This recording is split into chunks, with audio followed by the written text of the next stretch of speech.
Shalom pemirsa CB Indonesia. Senang sekali pada kesempatan yang indah kali ini saya bisa berjumpa lagi bersama dengan pemirsa sekalian untuk membagikan pekabaran firman Tuhan yang terdapat di dalam buku Bersama Tuhan di Waktu Fajar.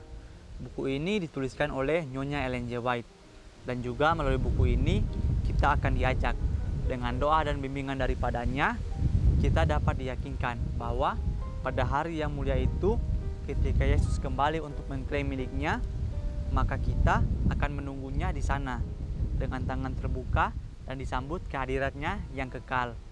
Nah, jadi ini merupakan suatu janji yang begitu indah, di mana apabila kita mau untuk terus berhubungan dengan Tuhan melalui doa, dan juga kita mau untuk menerima bimbingan-bimbingan daripadanya, maka ketika Yesus datang kedua kali, kita itu umat-umat yang percaya kepadanya, kita akan diselamatkan dan hidup bersama-sama dengannya selama-lamanya. Pada kesempatan kali ini, bacaan yang akan saya bawakan terdapat di dalam halaman 384. Tapi sebelum itu, saya ingin agar saudara sekalian mau untuk berhenti sejenak dari pekerjaan dan juga kesibukan, sehingga kita bisa mendengarkan pelajaran firman Tuhan dan juga kita bisa mengambil poin-poin yang bisa kita praktekkan di dalam kehidupan kita. Bacaan kita kali ini berjudul Persiapan Tuhan bagi mereka yang mengasihi Dia.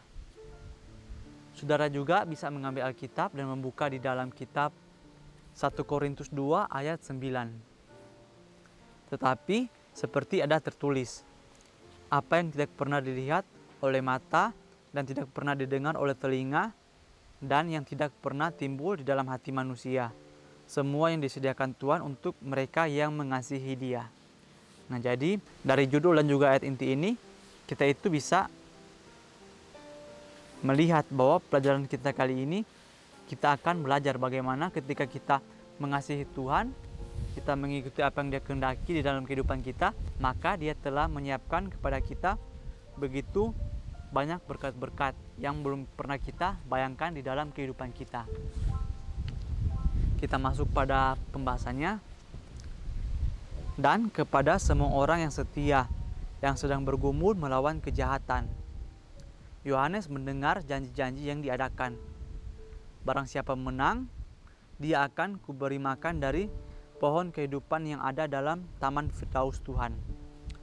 Yohanes melihat kemurahan, kelemah lembutan dan kasih Tuhan bercampur dalam kesucian, keadilan dan kuasanya. Ia melihat orang-orang berdosa mendapatkan seorang Bapa yang kepadanya dosa mereka telah menakutkan mereka, dan memandang kepada pemuncaknya pergumulan yang besar, ia memandang ke atas Sion, orang-orang yang telah mengalahkan binatang itu, berdiri di tepi laut kaca dengan memegang kecapi Tuhan dan menyanyikan nyanyian Musa dan anak domba. Kutipan ini diambil dari buku Alfa dan Omega jilid 7 halaman 495 dan 496. Nah, jadi di sini Yohanes itu dia mendengarkan janji, yaitu barang siapa yang menang, dia akan kuberi makan dari pohon kehidupan yang ada di dalam taman Firdaus Tuhan. Nah, jadi di sini Yohanes itu dia mendengarkan janji, sehingga kita juga itu apabila kita melakukan seperti yang dituliskan di sini, yaitu kepada setiap orang yang sedang bergumul melawan kejahatan, dan ketika mereka berhasil untuk melawan godaan-godaan tersebut, maka kita itu akan diberi makan dari pohon kehidupan. Nah, jadi kehidupan kita itu akan menjadi kehidupan yang lebih baik lagi apabila kita berhasil melawan setiap pencobaan-pencobaan yang datang di dalam kehidupan kita. Dan juga dengan cara tersebut itu kita bisa membalas kasih Bapa, di mana Dia telah mengasihi kita melalui pengorbanan anaknya, yaitu Yesus Kristus. Sehingga ketika kita berhasil melawan pencobaan-pencobaan dalam kehidupan kita juga, maka kita itu bisa membalas kasih Bapa tersebut. Ia melihat orang-orang berdosa mendapatkan seorang Bapa yang kepadanya dosa mereka telah menakutkan mereka, Nah, jadi di sini ketika mungkin saya ataupun saudara, ketika kita melakukan suatu dosa yang mungkin tidak kita sengaja ataupun kita sengaja, ketika kita mau untuk mengakui kesalahan kita dan datang kepada Bapa meminta pengampunan, maka kita itu akan dibantu untuk terlepas daripada dosa-dosa tersebut. Mungkin pertama kali ketika kita melakukan dosa dan kita tidak meminta pengampunan atau kita tidak mau untuk mengakuinya, mungkin pertama akan terasa susah. Tapi apabila kita melakukan yang kedua kali, yang ketiga kali, maka lama-kelamaan kita akan menganggap hal itu adalah hal yang biasa, sehingga kita tidak akan menganggap dosa itu adalah dosa lagi. Tapi sebaliknya, apabila ketika kita melakukan suatu kesalahan atau melakukan dosa dan kita langsung untuk meminta pengampunan dan berjanji tidak akan mengulanginya lagi, maka yang kedua kali dan ketiga kali hal itu akan menjadi lebih mudah karena kita itu sudah terbiasa untuk melakukan sesuatu atau melakukan hal yang benar tersebut. Suatu ketakutan bahwa warisan yang akan datang itu kelihatan terlalu materialistis dan telah menuntun banyak orang untuk memandang dari segi rohani. Semua kebenaran yang menuntun kita memandangnya sebagai tempat tinggal kita. Kristus meyakinkan murid-muridnya bahwa ia pergi untuk menyediakan tempat bagi mereka di rumah Bapa. Nah, jadi di sini kita itu diingatkan kembali bahwa ketika kita melakukan sesuatu yang benar, melakukan apa yang Tuhan kehendaki, kita itu tidak boleh mengharapkan imbalan, atau di sini dikatakan kita itu tidak boleh menjadi orang yang terlalu materialistis, yang selalu menilai berkat-berkat Tuhan itu dengan kedagingan kita. Sehingga di sini juga dikatakan bahwa Kristus itu meyakinkan murid-muridnya bahwa ia pergi untuk menyediakan tempat bagi mereka di rumah Bapa. Nah, jadi ketika kita melakukan apa yang Tuhan kehendaki dalam kehidupan kita, kita melakukan yang benar, kita itu ternyata Yesus itu telah pergi kepada Bapa dan menyediakan tempat bagi kita, sehingga kita itu tidak akan lagi memikirkan atau mengharapkan berkat-berkat yang menurut kita adalah sesuatu yang menyenangkan di dunia ini. Tetapi berkat yang sesungguhnya yang sebenarnya itu Tuhan telah sediakan di rumah Bapa. Mereka yang menerima pengajaran firman Tuhan tidak akan bersikap masa bodoh sama sekali mengenai tempat tinggal surgawi.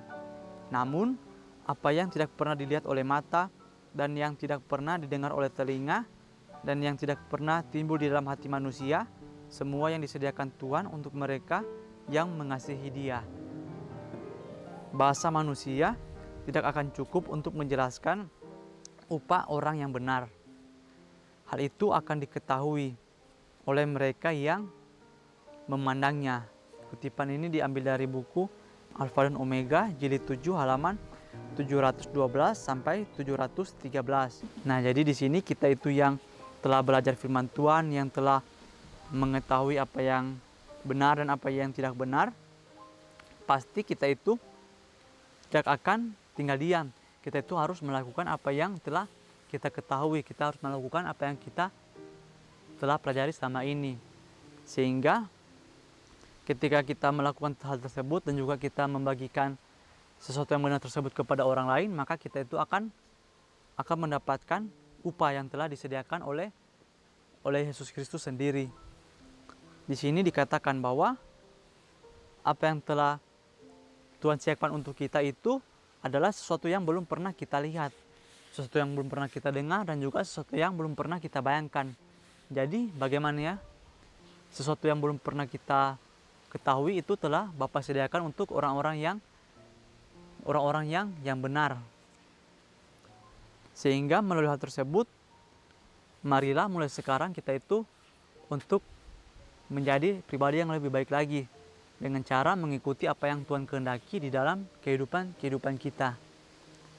Surga adalah sekolah. Bidang studinya yaitu alam semesta. Gurunya oknum yang tak berkesudahan. Cabang sekolah ini telah didirikan di Taman Eden. Dan setelah rencana penebusan diselesaikan, pendidikan akan diadakan kembali di Taman Eden. Seri Membina Keluarga, Jilid 3 halaman 279. Nah, jadi di akhir pembahasan kita kali ini dikatakan bahwa surga itu adalah sebuah sekolah. Dan sekolah tersebut pelajarannya adalah mengenai alam semesta. Dan gurunya itu adalah Tuhan sendiri. Dimana ketika kita membaca lagi kembali mengenai kehidupan Taman Eden, itu merupakan suatu cabang mengenai pendidikan atau juga pelajaran yang akan kita dapatkan di surga nanti. Dan tentu saja setelah rencana penebusan diselesaikan, maka pendidikan akan diadakan kembali di Taman Eden. Jadi ketika rencana penebusan ini selesai, maka umat-umat ataupun orang-orang yang diselamatkan itu akan tinggal kembali di Taman Eden. Nah, jadi kita itu bisa menjadi salah satu orang yang bisa tinggal di Taman Eden kembali apabila kita itu mau untuk mengasihi Tuhan dengan cara melakukan apa yang Tuhan kehendaki di dalam kehidupan kita. Sehingga melalui pelajaran kita kali ini yang berjudul Persiapan Tuhan bagi mereka yang mengasihi Dia, itu Tuhan telah menyediakan kepada kita tempat yang layak, yang seharusnya kita tinggal di sana bersama-sama dengan Dia. Mungkin ini saja pelajaran yang bisa saya sampaikan kali ini. Kiranya melalui pelajaran kita kali ini, kita itu bisa lagi untuk menjadi orang yang lebih mengasihi Tuhan. Sampai bertemu lagi di pembahasan kita yang berikutnya. Saya Boa dan Mama Tuhan Yesus. Terima kasih. Amin.